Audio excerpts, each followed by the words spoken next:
الحمد لله رب العالمين وبه نستعين على أمور الدنيا والدين اللهم صل وسلم وبارك على سيد المرسلين نبينا وحبيبنا ومرشدنا محمد وعلى آله وصحبه وسلم تسليما مزيدا اللهم ارزقنا الإخلاص والصدق في القول والعمل اللهم آت نفوسنا تقواها وزكها أنت خير من زكاها أنت وليها ومولاها اللهم اجعلنا من الذين يستمعون القول فيتبعون أحسنه آمين ya Rabbal Alamin. Jamaah Baitus Salam yang saya muliakan rahimakumullah.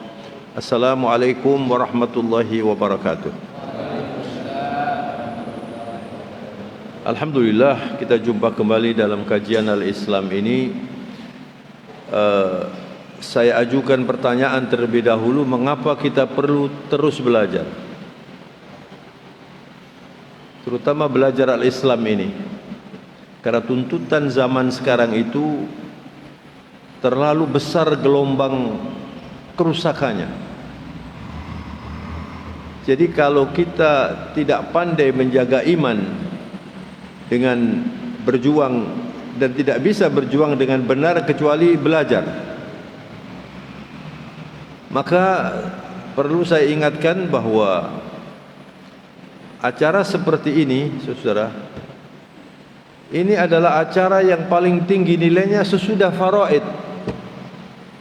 Sesudah kita sholat, haji, segala macam itu rukun Islam, yang paling tinggi pahalanya adalah majlisul ilm seperti ini.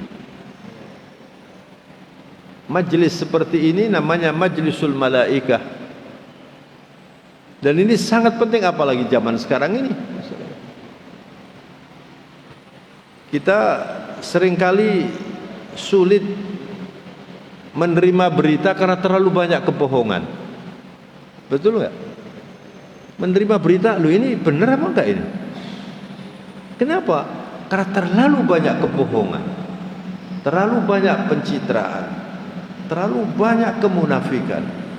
Maka saudara, Rasulullah itu, Allahumma salli wa sallim ala Sayyidina Muhammad, pagi hari doa pertama yang diminta itu ilmu. Itu Nabi, Allahumma inni as'aluka ilman nafi'ah wa rizqan thayyibah wa amalan mutaqabbala. Tiga doa ini. Ya Allah, saya minta ilmu yang bermanfaat. Coba, di sini banyak ilmu, tapi tidak semua manfaat, bahkan banyak juga yang menghancurkan ini di sini. Jadi kita minta tolong dulu kepada Allah, ya Allah, setiap hari beri saya ilmu yang bermanfaat. Masya Allah. Yang kedua, rizqan thayyibah, rezeki yang baik. Kalau baik itu pasti halal, Pak, pasti halal. Gak mungkin haram baik, gak mungkin. Tapi yang halal belum tentu baik. Anda makan makanan halal tapi menyebabkan penyakit, banyak itu. Coba doanya Nabi ini, wa rizqan thayyibah wa amalan taqabbalah, amalan yang diterima. Coba dilihat, diperhatikan lagi ya. Ilmu dulu, ilmu.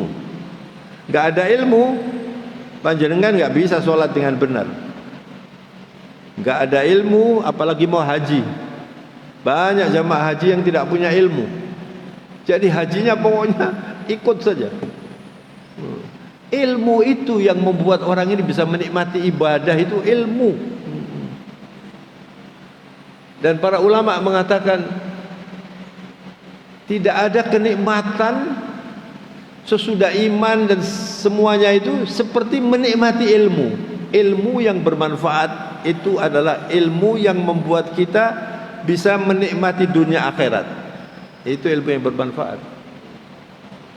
Nah, sesudah ilmu yang bermanfaat, makan yang rezeki yang baik, makan yang halal. Ini penting, Pak, penting sekali ini. Kalau kita beribadah makannya haram, amalnya enggak diterima. Ada orang berdoa di hadapan Nabi begini, angkat tangan. Dan Nabi tahu siapa orang ini. Kaifa yustajabu lah? Bagaimana bisa diterima doanya ini? Ghidha'uhu min haram, libasuhu min haram, wa akluhu min haram, atau kama qala sallallahu alaihi wasallam. Ini orang ini makannya haram, pakaiannya haram. Bagaimana doanya mau diterima? Jadi kesimpulannya nggak bisa, kita nggak belajar ini. Harus belajar terus. Jadi Anda duduk di sini belajar, ini bisa tadi malam sholat tahajud, itu tinggi pahalanya. Ini lebih besar. Ini lebih besar. Karena tahajud itu hukumnya sunnah. Ini hukumnya wajib. Oleh karena itu seringkali saya kalau sudah khutbah Jumat, banyak orang terlambat kemudian berdiri menjawab adzan itu, Pak. Itu berkali-kali saya sampaikan dan masih banyak. Karena tidak ada ilmu ini. Menjawab adzan itu hukumnya apa? Sunnah. Mendengarkan khutbah hukumnya apa? Wajib. Loh, kenapa kok berdiri menjawab adzan? Begitu khutbahnya dimulai, dia sholat. Kenapa ini? Ilmu lagi. Dan banyak orang salah ini. Mestinya takmir masjid itu juga mengingatkan ya. Di Al-Falah itu biasanya Pak, di Al-Falah, beliau ini tahu lah Al-Falah. Al-Falah itu kalau sholat Jumat, misalnya zuhurnya jam 12:04, ya 12:04 itu mulai khutbah. Itu di Al-Falah. Bertahun-tahun itu. Kira-kira 5 tahun yang lalu, sebelum Covid saya kira, saya khutbah Jumat yang berdiri 5 shaf kira-kira. Karena terlambat itu, Pak. Berdiri banyak di Al-Falah itu. Jadi kalau saya perkirakan satu shaf itu 100, kan berarti 500 ini. Lalu saya bilang, ini gimana ini? Selain mengganggu, juga nggak benar ini. Akhirnya Al-Falah menetapkan sholat Jumat itu mulainya jam 12 kurang seperempat, jam berapapun adzannya. Jadi masuk zuhur jam berapa saja, sholatnya 12 kurang seperempat, untuk mengurangi orang terlambat. Masih juga ada yang terlambat. Ini menunjukkan apa? Menunjukkan belum kuat imannya. Kalau orang kuat imannya itu, Pak, masjid itu menikmati, Pak, menikmati masjid dan pakai pakaian yang layak untuk masjid. Di Masjid Al-Akbar hari apa kemarin ya, 3 hari yang lalu kira-kira, sholat asar. Di sebelah saya ini ada orang sholat ya. Jadi saya sholat begini, dia sudah rukuk ini, dia sudah rukuk di sebelah saya ini, Pak. Itu saya kelihatan auratnya di sini. Kenapa? Karena dia pakai kaos, Pak. Kaos itu, Pak, kaos t-shirt kan pendek itu. Dia nggak pakai kaos dalam. Jadi kelihatan ini auratnya. Dan itu seringkali, lalu saya tegur, Pak, Anda tahu nggak bahwa Anda tadi itu buka aurat di belakang itu? Kenapa ini, Pak? Tidak siap untuk menghadap Allah. Al-Quran itu menjelaskan yang dipanggil Bani Adam, ya Bani Adam, khudhu zinatakum inda kulli masjidin wa kulu washrabu wa la tusrifu innahu la yuhibbul musrifin. Hei Bani Adam, manusia. Karena apa kok dipanggil manusia? Karena Islam ini untuk manusia. Semua manusia itu memerlukan Islam. Khudhu zinatakum inda kulli masjidin. Kalau ke masjid pakai hiasan yang baik, maksudnya pakai pakaian takwa. Wa khairuz zadi taqwa, takwanya yang baik, lalu pakaiannya yang layak untuk masjid. Ya enggak apa-apa sampean pakai kaos tutup aurat kan, tapi kan enggak sopan. Itu menganggap Allah tidak melihat apa? Ya Allah, ini saya duduk di sini, Allah melihat. Kalau Anda enggak percaya, belum beriman. Jangankan Allah ya, jangankan apa, tubuh kita ini, hati panjenengan ini Allah melihat ini. Ada yang ngerasani, wah ini Ustaz ini kedawan nek ngomong, tahu Allah itu nanti. dilihat oleh Allah ini. Gimana kita mau lari dari Allah? Tidak sadar bahwa adzan ini panggilan, apalagi sholat Jumat. Ya Allah, Rasulullah itu kalau sholat Jumat pakaiannya bagus, mandi pakai minyak wangi harum begitu Pak. Nah kalau sholat Jumat sami mawon, ke pasar sami mawon, itu berarti nggak ngerti. Ya ini lagi-lagi ilmu.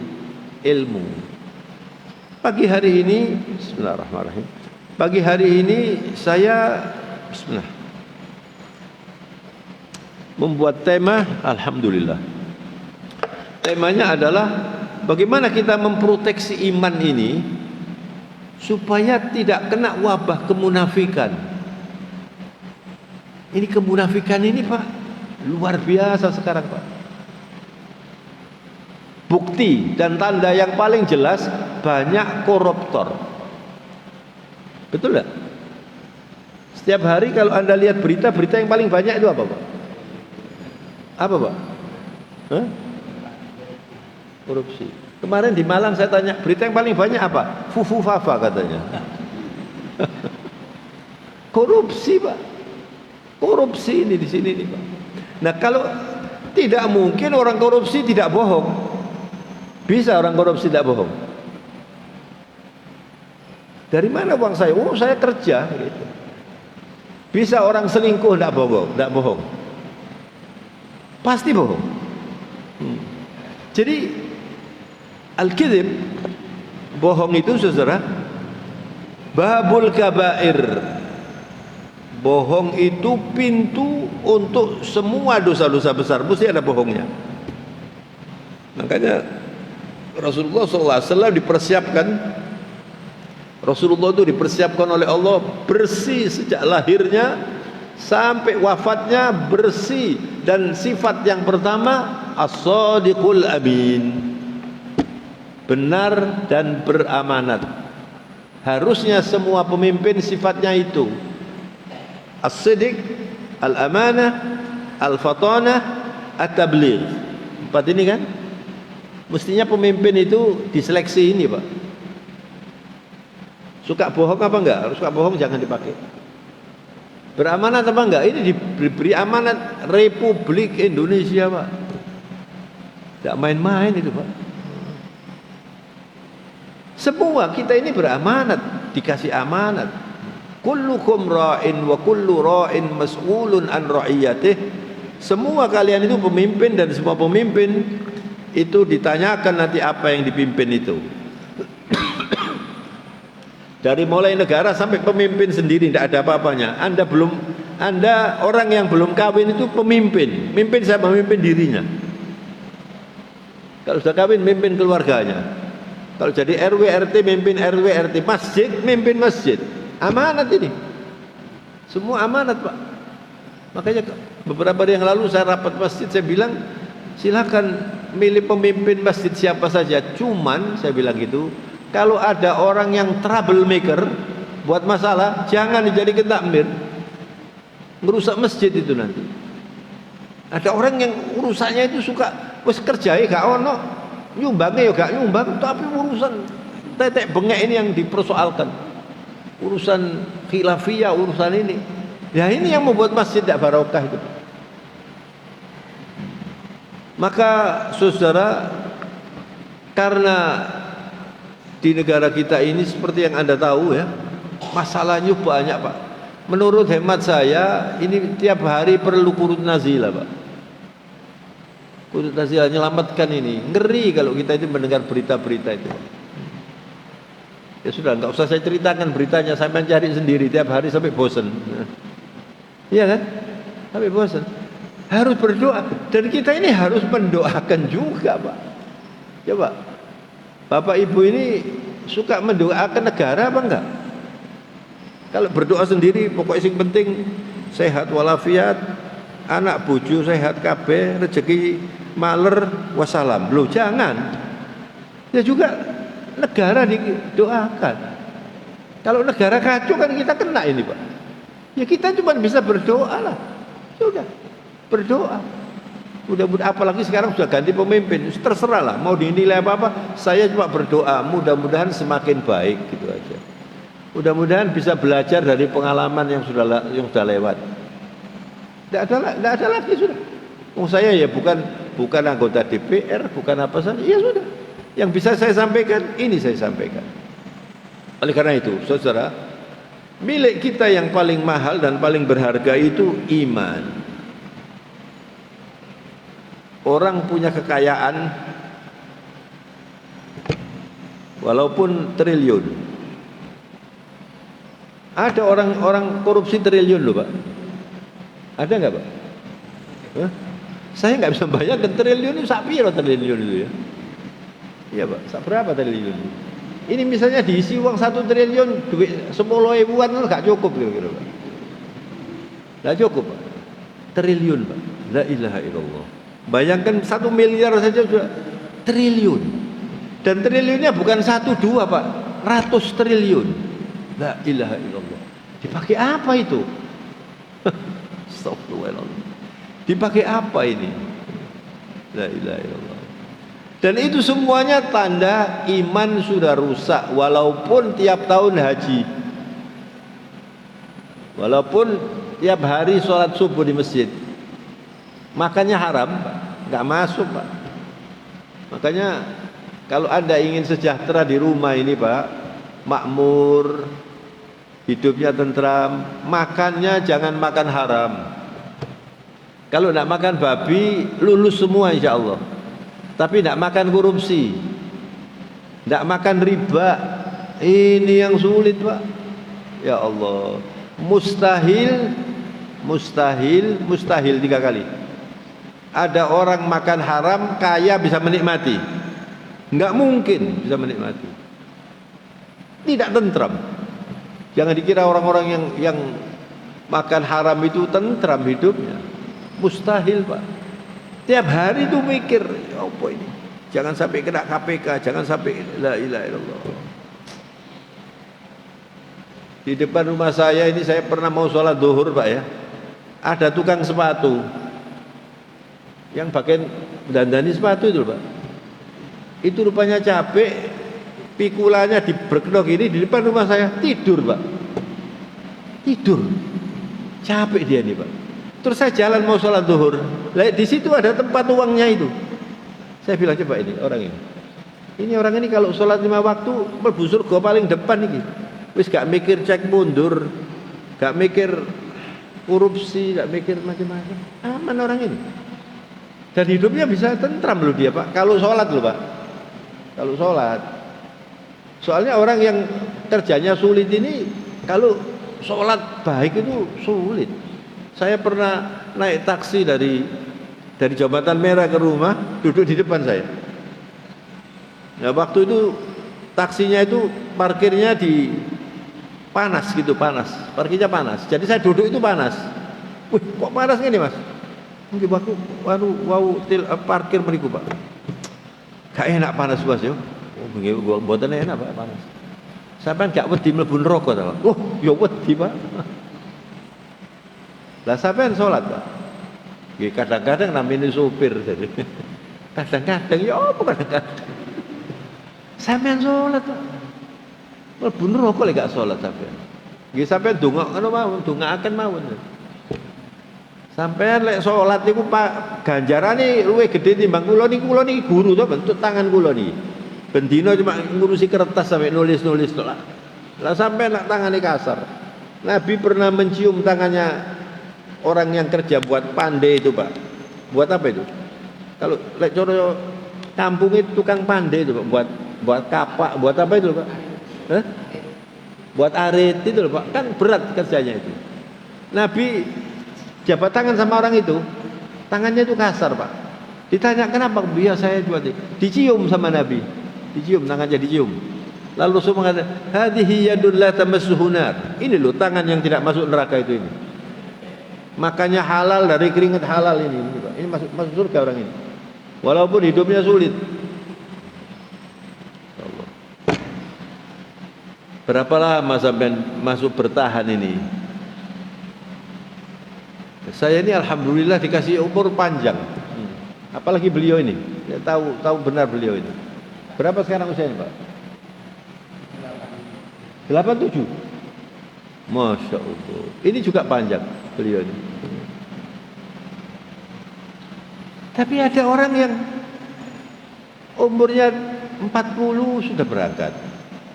Di Malang ini balik-balik saya buat contoh ini. Di Kajuruhan itu ada pemuda meninggal dunia 150 kira-kira. Usianya rata-rata baru 20-30. Di Malang itu Pak. Di waktu nonton sepak bola itu. Ingat sampai? Kajuruhan itu Pak. Lu coba gak delok sepak bola gak mati enggak ya? Memang wis catetane iki mati nggone pelapangan sepak bola. Iki mati nggone Pak. Wis ono catatan. Sampai lek mati nggone masjid ya alhamdulillah mlebu surga sampean. Hidup ini enggak lama Pak. Jadi saya mengingatkan hidup tidak lama ini untuk terutama yang sudah sepuh-sepuh ini diprogram, jangan dibuang waktunya. Jangan ngurusi berkotut begini, walaupun ngurusi berkotut itu subhanallah walhamdulillah wala ilaha illallah Allahu akbar benar ganjarane. Eman Pak, waktu ini dibuang. Mati nanti Pak. Mati. Makanya orang yang beriman itu Pak harus di dalam hatinya itu ada 3 sifat. Dicatat, ada berapa? 3 Pak sifatnya Pak. Yang pertama, ta'zim lillah, mengagungkan Allah. Apa artinya mengagungkan Allah itu? Mengagungkan agamanya, mengagungkan nabinya, mengagungkan rumahnya, ini rumah Allah ini, mengagungkan kitab sucinya. Mengagungkan itu bukan cuma lek Quran logur terus diambung, bukan cuma itu. Memang Quran itu kalau ditempatkan jangan diberki yang lain, karena ini di sini ada kalamullah Pak. Tapi yang lebih penting itu agama, ajarannya diikuti. Makanya saya sering kali kalau mau diundang ceramah akad nikah itu loh Pak, akad nikah itu, kalau saya nggak kenal orangnya, saya bilang sama anak-anak di kantor, suruh datang ke rumah ketemu saya dulu. Saya tanya, sampai ini siapa? Oh, kenalan dulu ya. Terus setelah kenalan saya tanya, ini yang kawin ini anak sampean ini laki atau perempuan? Laki Pak. Nah kalau laki, saya tanya ya, maharnya apa? Maharnya apa ini? Saya ini ngajari ini supaya jangan keliru. Maharnya apa? Banyak yang bangga mengatakan maharnya Quran dan seperangkat alat sholat. Loh, wis wani dah sampean niku ngomong itu. Kan banyak Pak. Iya. Kemarin waktu kawin pakai apa maharnya? Uang aja. Uang. Ada yang kawin pakai Quran? Loh saya tanya, loh kenapa kok Quran? Lah kan sekarang musimnya begitulah, perasamu rambutan dah musim-musiman. Kok musimnya? Agama ini bukan musim. Agama ini ada ilmunya. Terus apa enggak boleh Pak? Boleh. Tapi harus ngerti dah sampean ini. Boleh. Kalau Anda mengikat akad nikah ya, saya nikahkan anak saya dengan Quran, wis. Itu artinya Anda gunakan apa enggak Quran ini? Jangan main-main. Kalau dikasihkan hadiah itu lain, Pak. Saya ini akad itu mengikat itu, Pak. Makanya bahasa Indonesianya akte. Akte penotaris itu karena ikatan jual beli. Ini enggak main-main ini.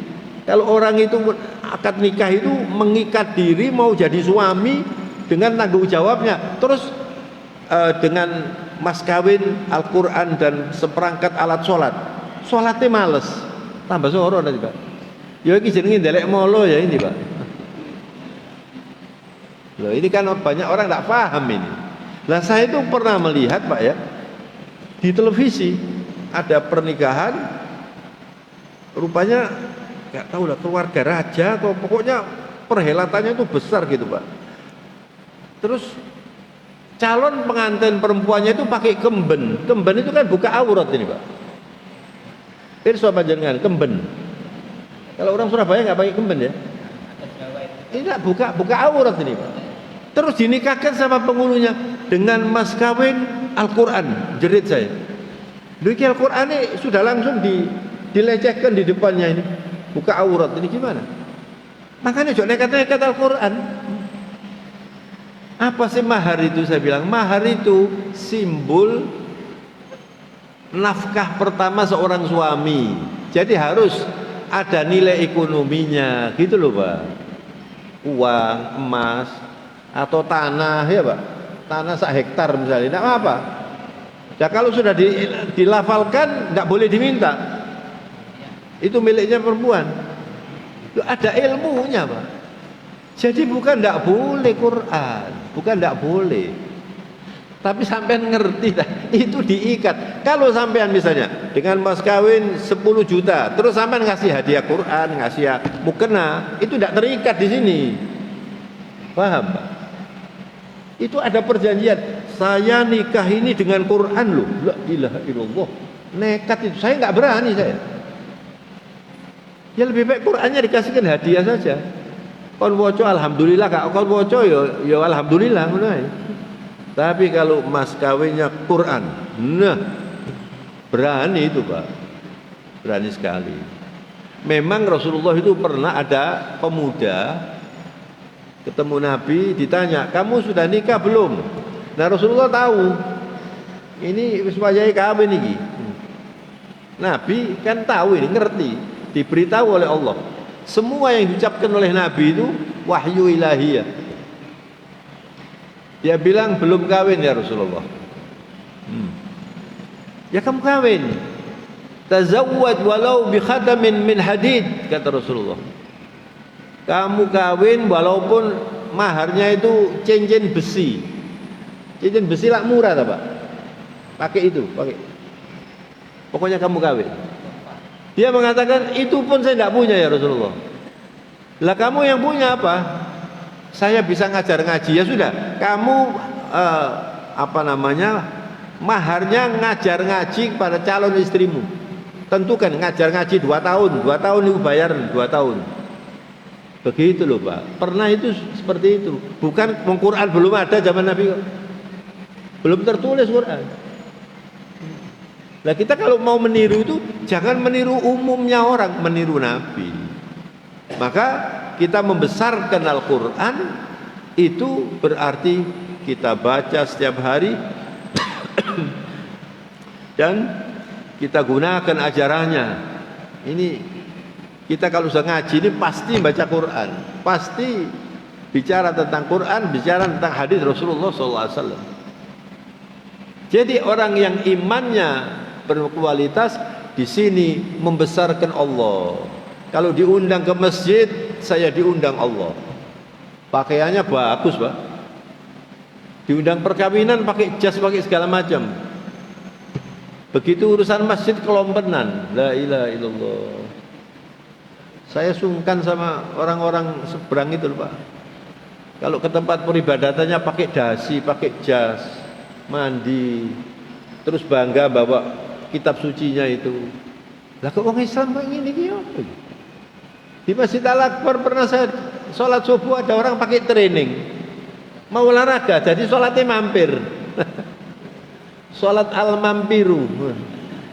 Ya apa ini Pak? Sholatnya nggak penting, pokoknya pakai ulah. Yang penting kan tutup aurat. Ini agama, ini bukan yang cuma yang penting tutup aurat. Agama ini akhlak. Akhlak yang paling penting akhlak kepada Allah itu. Anda baca Quran ambil rokokan. Ya apa ini? Tidak ada akhlaknya ini orang ini. Astagfirullahaladzim. Maka orang yang beriman ta'zim lillah, membesarkan urusan agama ini demi untuk mendapat ridha Allah. Masya Allah. Makanya Rasulullah SAW itu sangat menghargai nikmat. Pernah Rasulullah masuk di rumah Aisyah radhiyallahu anha. Lalu ada di mejanya itu ada pecahan-pecahan. Kalau kita makan gabin itu Pak, sampai pirsa gabin ya. Kalau dimakan kadang-kadang rontok kan Pak, gabin itu. oleh Nabi dikumpulkan gini. Kemudian diambil di depannya Aisyah, dimakan. Rotinya ini dimakan. Lalu Nabi mengatakan, "Ya Aisyah, hassini jiwara ni'amillah." Yang baik ngurusi nikmat Allah ini. Fa inna ni'am idza dhahabat kada an ta'ud atau kama qala sallallahu alaihi wasallam. Nikmat itu kalau sudah dicabut oleh Allah jarang kembali lagi. Itulah ajarannya Rasulullah. Ngeregani nikmat itu sampai roti yang jatuh itu jangan dibuang. Kalau makan Rasulullah itu dihabiskan sama sekali. Banyak orang-orang kaya kalau apalagi waktu pesta perkawinan itu makanannya banyak. Wih, berlimpah-limpah. Sementara di sana ada orang mau makan sak piring angel. Ya Allah. Kalau orang membesarkan Allah, membesarkan nikmat Allah, membesarkan masjid Allah, membesarkan kitab Allah. Itu iman yang berkualitas itu. Yang kedua, al-hub lahu, cinta kepada Allah. Nah, kalau sudah cinta kepada Allah pasti cinta kepada Rasulullah. Tidak mungkin orang cinta Allah sebelum dia mengenal Rasulullah. Enggak mungkin. Kita bisa ke masjid ini karena Rasulullah. Sebuah pelajaran ini pelajarannya Rasulullah. Jadi kalau sudah cinta Allah pasti cinta Nabi. Kalau cinta Nabi pasti cinta Allah. Itu iman. Makanya kalau orang itu dasarnya itu cinta, menikmati Pak sholat itu Pak. Enggak semua orang sholat itu seneng loh Pak. Ada orang seneng. Wa kam min musallin yusalli wa qalbuhu karih. Berapa banyak orang itu sholat tapi hatinya itu enggak seneng. Sholat enggak seneng. Lek imamnya rodok dawa titik, waduh, wis gak sembahyang gini mana wis. Ya memang imamnya enggak boleh panjang-panjang Pak. Kadang-kadang imam ini, mana imam di sini banyak lah imam. Imam itu harus ngurusi makmumnya Pak.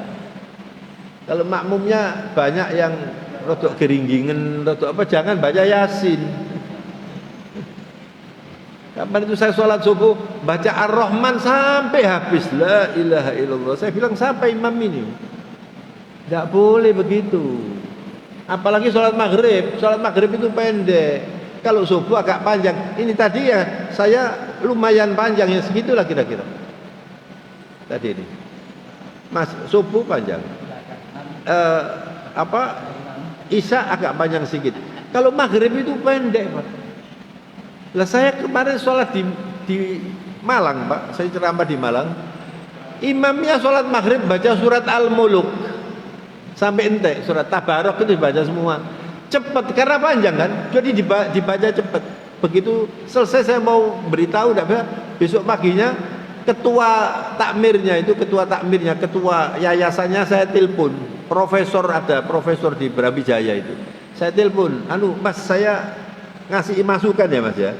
Imam kemarin itu terlalu panjang dan bacanya cepet-cepetan. Lebih baik sampean baca Qul Huwallahu Ahad yang pelan. Orang yang ngerti Qul Huwallahu Ahad itu nikmat. Kalau ngerti loh Pak. Atau baca Wadduha Wallaili idza sajar. Ini maghrib ini pendek-pendek. Ini baca Tabarok. La ilaha illallah. Jadi ya inilah perlunya belajar itu ya ini Pak. Perlunya belajar itu ya ini. Kalau enggak, dan saya berkali-kali sholat, apalagi kalau sholat zuhur, sholat asar, rakaat ketiga dan rakaat keempat itu cepatnya seperti kilat. Saya baru bismillahirrahmanirrahim, alhamdulillahirrahmanirrahim, sudah rukuk. Nah ini tidak boleh imam begitu itu. Imam terlalu cepat nggak boleh, terlalu lama juga nggak boleh. Nggak boleh terlalu lama. Nah ini takmir masjid harus mengatur ini supaya apa? Orang di sini sholat itu senang, menikmati. Kalau imamnya saya beritahu, sampai tahu nggak? Kalau ada orang sholat di sini karena imamnya terlalu panjang, lalu nggak mau sholat di sini, sampai yang dusuk. Wis gak nang masjid, rono mana wis? Imamnya kedawat, sampai yang dusuk.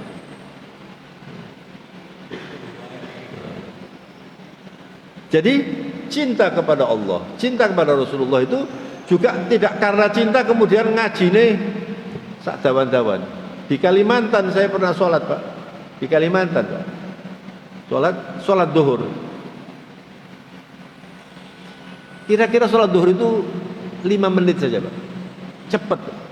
Lah saya waktu itu diminta untuk ceramah, karena kenal gitu ya. Jadi saya bukan diundang untuk ceramah, enggak, karena kenal diminta.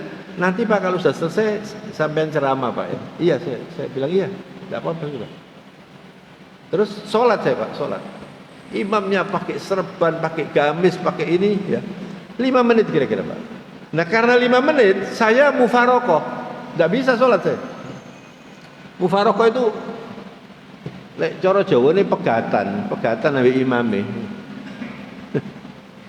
Ya pokoknya nggak ikut imam tuh, nggak ikut imam. Nah kemudian setelah sholat itu saya duduk Pak, zikirnya Pak kira-kira 30 menit, zikirnya 30 menit, baca Quran Pak.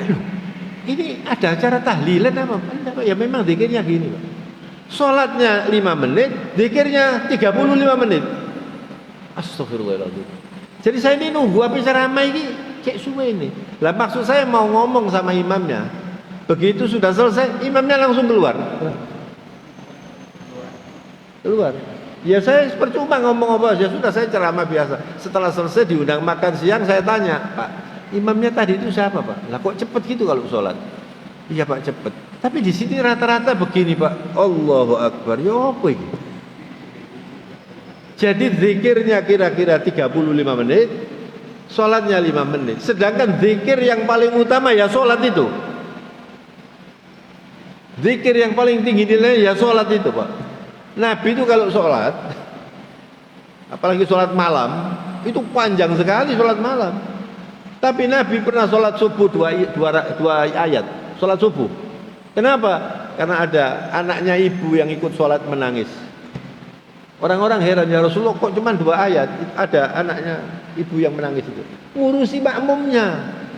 Kata Rasulullah, kamu kalau jadi makmum itu dilihat imamnya ada yang sudah tua, ada yang ada urusan terus mau ada urusan, ada anak-anak, jangan dibuat mereka tidak senang di situ, sholat di situ. Jadi cinta kepada Allah, cinta kepada ajaran Islam, tapi tidak mengganggu orang.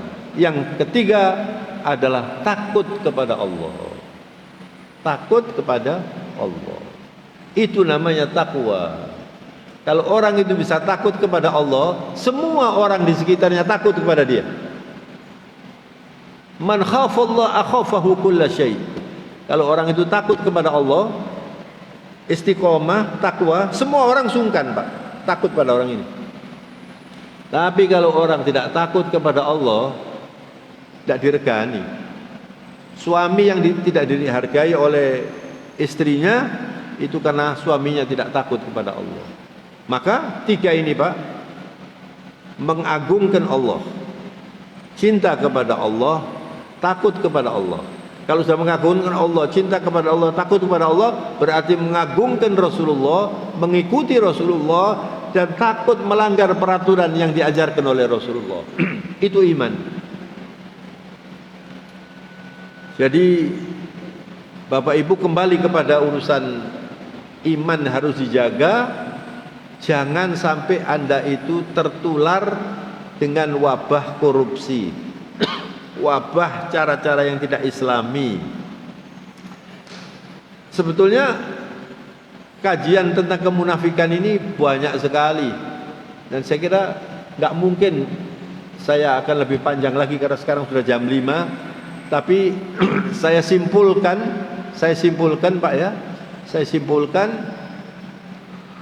menjaga iman itu harus diprogramkan oleh setiap orang. Karena yang bisa menolong kita nanti ketika kita masuk liang lahat itu iman kita. Dan iman itu berasal dari ilmu. Al-ilmu thariqun ilal iman.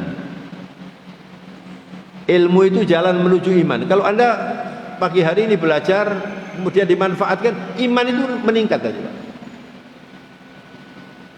Wal imanu ma'a a'malis sholihah thariqun ila taqwa.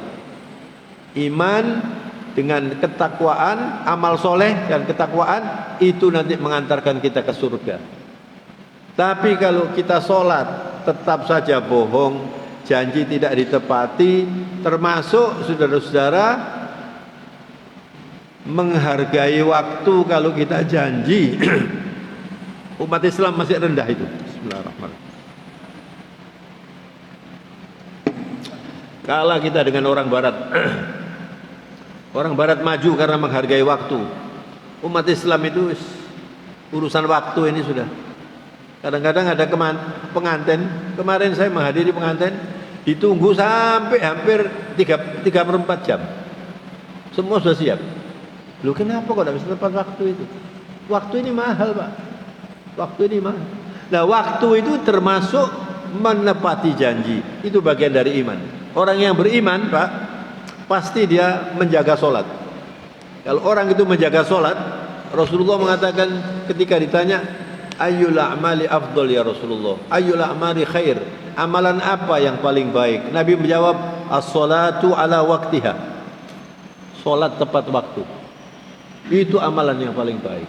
Nah, kalau orang itu sudah 5 kali sehari tepat waktu solat, bisa nanti dia diberkahi oleh Allah, tidak terlambat. Kalau rapat tidak terlambat, kalau kerja tidak terlambat. Sebab kalau orang itu terlambat, biasanya terus bohong, Pak. Apalagi karyawan. Karyawan misalnya terlambat. Terus ditanya, kenapa kamu terlambat? Waduh, Pak, tadi macet, Pak. Walaupun tidak macet, Pak. Atau, Pak, waduh, ban saya meletus, Pak. Bohong ya? Ini bohong dia. Ditanya, di mana meletusnya? Oh, di simpang jalan, bohong lagi dia. Terus diapakan? Saya tembelkan, bohong lagi. Bohongnya beranak pinak. Dosa yang beranak pinak itu ya bohong itu, Pak. Makanya orang beriman di dalam hati ini tidak bisa berkumpul bohong dengan iman. Pasti yang satu dikalahkan. Kalau imannya kuat, bohongnya mati. Kalau bohongnya kuat, imannya mati. Maka orang yang beriman tidak akan bohong kalau dia mengerti arti iman. Mudah-mudahan kajian pagi hari ini bermanfaat, insyaallah. Insyaallah urusan kemunafikan ini masih panjang. Kalau ada kesempatan lain kita sambung lagi. Subhanakallahumma wa bihamdika nasyhadu an la ilaha illa anta nastaghfiruka wa natubu ilaika. Allahumma lakal hamdu hamdan tayyiban katsiran mubaraka. Lakal hamdu hatta tarda ya Rabb. Lakal hamdu idza radit wa lakal hamdu ba'da ridha. Allahumma salli wa sallim wa barik ala nabiyyina wa habibina Muhammad wa ala alihi wa sahbihi wa sallam tasliman mazida.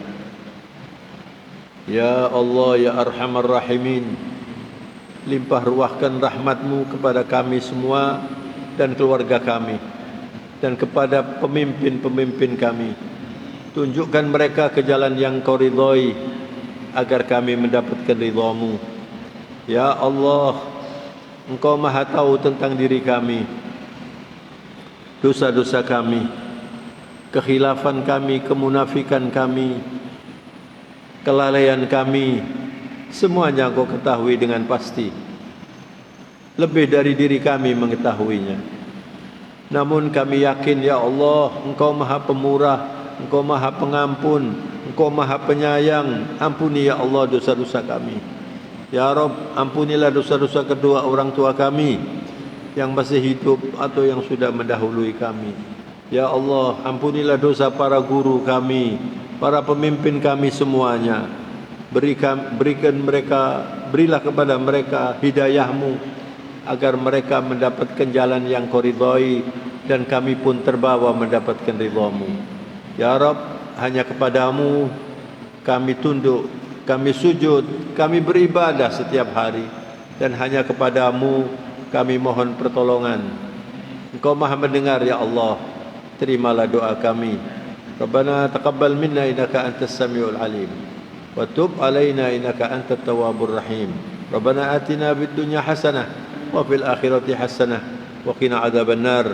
wa sallallahu ala nabiyyina Muhammad wa ala alihi wa sahbihi wasallam. Subhana rabbika rabbil izzati amma yasifun wa salamun alal mursalin walhamdulillahi rabbil alamin. Al-Fatihah. Ar-Rahmanir Rahim Maliki yaumiddin iyyaka na'budu wa iyyaka nasta'in. Akhirnya saya mohon maaf. Wabillahi taufiq wal hidayah. Wassalamualaikum warahmatullahi wabarakatuh.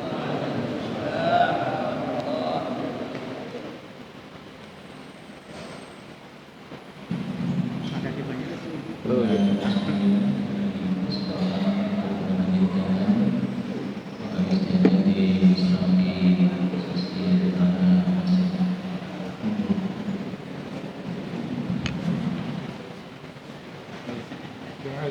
Sehat Pak ya? Alhamdulillah. Waalaikumsalam. Alhamdulillah. Barakallahu li wa lakum.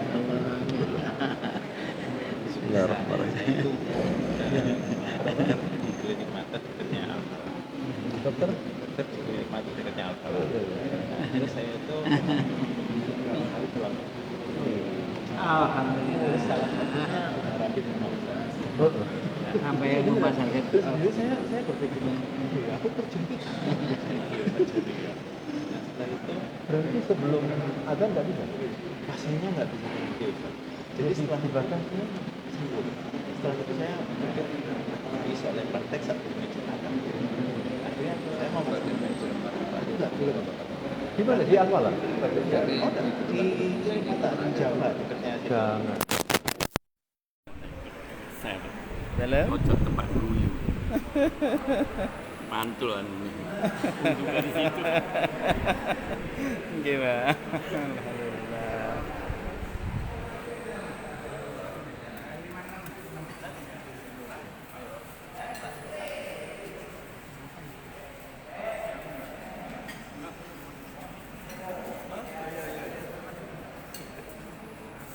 Moga.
Alhamdulillahirrahmanirrahim. Demikian dari kegiatan pengajian rutin Ahad pagi bersama beliau Ustaz Dr. Andes Haji Muhammad Taufik Abi.